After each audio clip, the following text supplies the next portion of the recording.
Hi guys, कैसे हो आप लोग। दोस्तों, कल आप लोगों ने आरवाई सर का वीडियो देखा होगा जिसके अंदर फिजिक्स का उन्होंने कंप्लीट एनालिसिस किया। सिमिलर एनालिसिस हम लोगों ने मैथमेटिक्स का भी किया है। सारे के सारे जो 10 पेपर्स हैं दोस्तों, मैंने खुद ने देखे और काफी इंटरेस्टिंग ट्रेंड्स उसके अंदर देखने को मिले। सो प्लीज आप लोग इस वीडियो को एंड तक देखिए। As for the marks guys, we are doing amazingly well. हमारे अभी तक दोस्तों 295 हाईएस्ट है। ठीक है, 295 हम लोग के हाईएस्ट मार्क्स हैं। फिर उसके बाद एक स्टूडेंट के 290 है, फिर एक के 285 है, इनफैक्ट 285 दो के हैं। ठीक है, ये भी दो के मार्क्स हैं। तो ये हमारे टॉप 5 स्टूडेंट्स हैं। अभी एक स्टूडेंट ने क्लेम किया उसके 300 मार्क्स हैं, उसकी आंसर की अभी जो कॉपी हम लोग खुद चेक करेंगे। All the students are purely Unacademy students. तो इस बार का जो रिजल्ट है दोस्तों वो अविस्मरणीय है, और ऐसा रिजल्ट पहले कभी भी अनअकैडमी के अंदर नहीं आया, which shows the excellence shown by Unacademy in the very first year of its complete session. दोस्तों, अनअकैडमी का जो ऑफलाइन प्लेटफॉर्म है वो जून 2022 में स्टार्ट हुआ था, तो ऑब्वियसली 2023 तक हमारा कंप्लीट सेशन नहीं हुआ था, बट इस बार के जो स्टूडेंट्स हैं उनको कंप्लीटली हम लोगों ने पढ़ाया है, and this is what reflected in the result. चलिए अब हम लोग सबसे पहले एनालिसिस करते हैं दोस्तों। ठीक है, सबसे पहले हम लोग एनालिसिस करते हैं। चलिए तो दोस्तों, ये मेरी प्रोफाइल है, आप लोग जानते ही हैं। अब आगे बढ़ते हैं। सबसे पहले हम लोग 11th और 12th का जो वेटेज है उसके बारे में बात करेंगे। अब आप देखेंगे तो ये मैंने यहां पे लिखा हुआ है इवनिंग मॉर्निंग।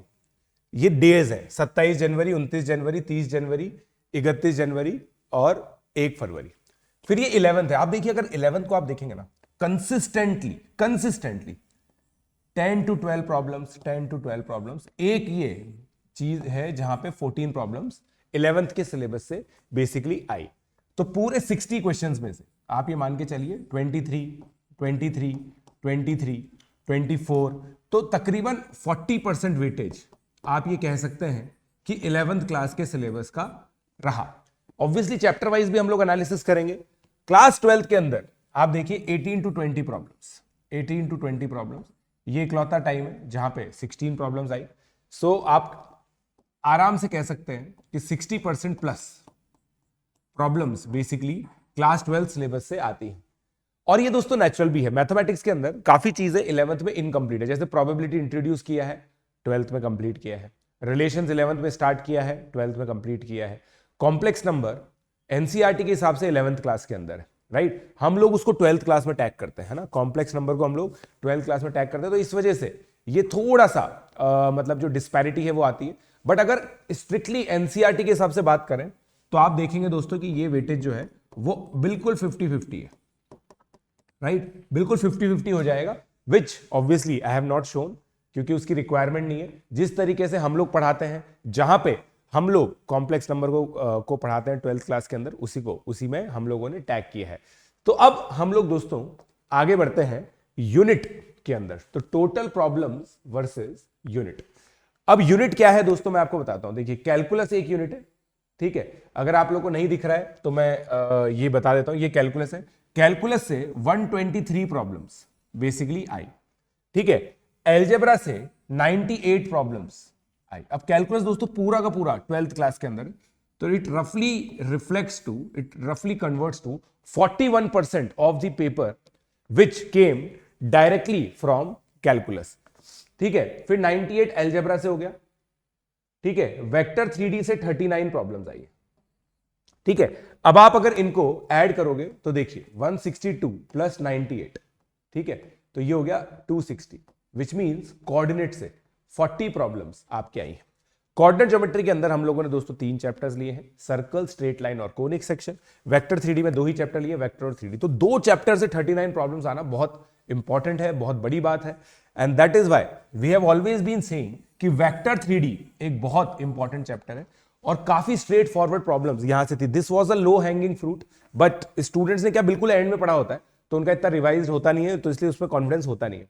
जबकि बिल्कुल फॉर्मुला बेस्ड प्रॉब्लम आती है। डिस्टेंस बिटवीन स्क्यू लाइंस का एक फॉर्मूला है, डॉट प्रोडक्ट का एक फॉर्मूला है, लेग्रांजे आइडेंटिटी का एक फॉर्मूला है, क्रॉस प्रोडक्ट का एक फॉर्मूला है। हर चीज के फॉर्मूला होते हैं जिस पे बेस्ड बेसिकली क्वेश्चंस आते हैं।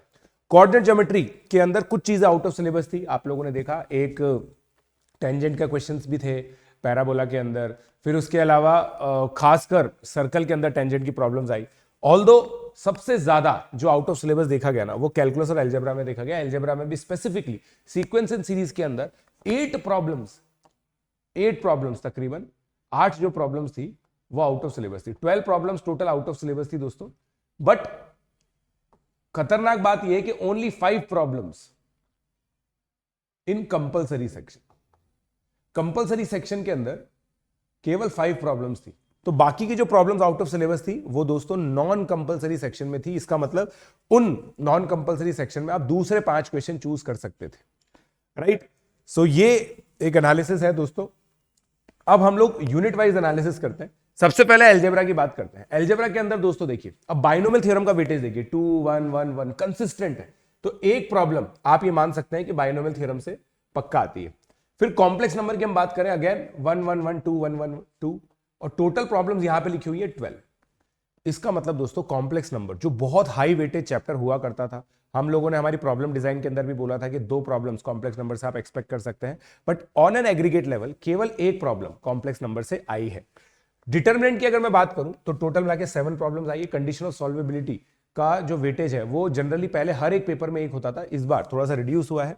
मेट्राइसिस 12 है। परम्यूटेशन कॉम्बिनेशन का वेटेज इस साल बहुत कम हुआ, विच इज सरप्राइजिंग। पिछले साल काफी ज्यादा था ये वेटेज प्रोबेबिलिटी का। तो कुल मिला के आप देखिए binomial theorem, PNC probability, binomial theorem के प्रॉब्लम ज्यादा है, which is very very surprising considering कि probability and PNC are considered the application chapters. अगर आप जेईई एडवांस के अंदर देखेंगे बाइनोमियल तो हार्डली कभी पूछा जाता है, पीएनसी प्रोबेबिलिटी हर एक पेपर में होते हैं। तो ये एक बहुत इनवर्स मतलब रिलेशन है।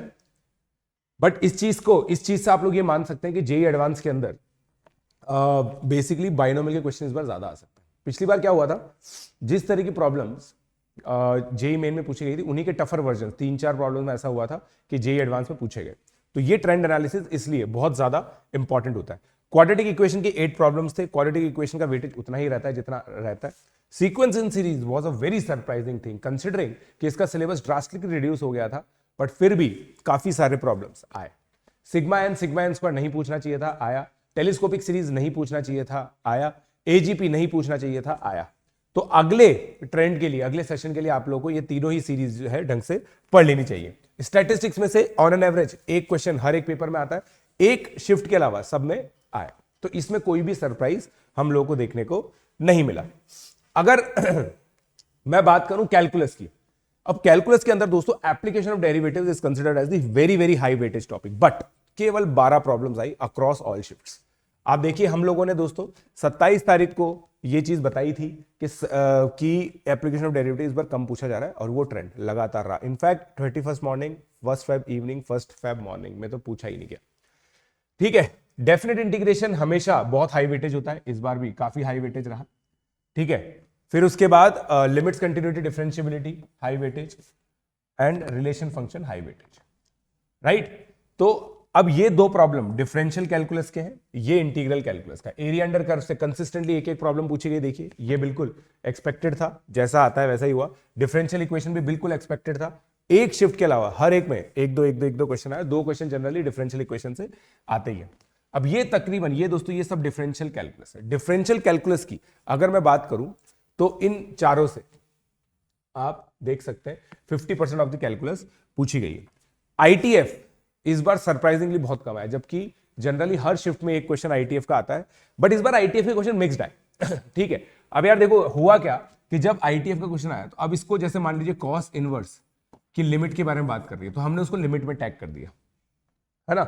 जो बिल्कुल लेटेस्ट कॉन्सेप्ट होता है, जो कॉन्सेप्ट सबसे लेट पढ़ाया जाता है, हम उसको उस चैप्टर में टैग करते हैं। एक क्वेश्चन आई डिस्टिंक्टली रिमेंबर कि एक लिमिट का क्वेश्चन था जिसके अंदर ऐसा कुछ लिखा हुआ था, इंटीग्रल 0 से x क्यूब, और फिर नीचे कुछ लिखा हुआ था। तो अब ये लेबनिट्ज थ्योरम का है, राइट। एल हॉपिटल से करना था, लिमिट का कॉन्सेप्ट है, मगर ऊपर वाला जो कॉन्सेप्ट है वो लेबनिट्ज थ्योरम है जो डेफिनेट इंटीग्रेशन पढ़ाई जाती है, इसलिए हमने इसको डेफिनेट इंटीग्रेशन में टैग किया है, राइट। तो इस वजह से ये क्वेश्चंस बहुत हाई हो जाते हैं, बट दोस्तों जनरली मिक्स्ड प्रॉब्लम्स ही आती है।